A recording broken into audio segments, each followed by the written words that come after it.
আসসালামু আলাইকুম রহমতুল্লাহি ওয়া বারাকাতুহু। আলহামদুলিল্লাহি ওয়াহদা ওয়াসসালাতু ওয়াসসালামু আলা রাসূলিল্লাহ আম্মা বা'দ।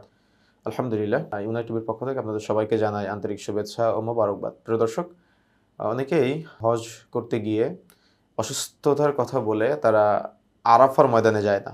তো আরাফা কিন্তু হজের সাথে অত্যন্ত গুরুত্বপূর্ণ একটি সম্পৃক্ত বিষয়। এমনকি যারা আরাফার মাঠে থাকবে না, সৌদি আরবের বাহিরে থাকবে, বিশেষ করে আরাফার মাঠের বাহিরে থাকবে, তাদের কিন্তু ঐদিন সিয়াম পালনের নির্দেশ দেওয়া হয়েছে ইসলামে এবং অনেক বড় একটা ফজিলত আছে আপনারা জানেন।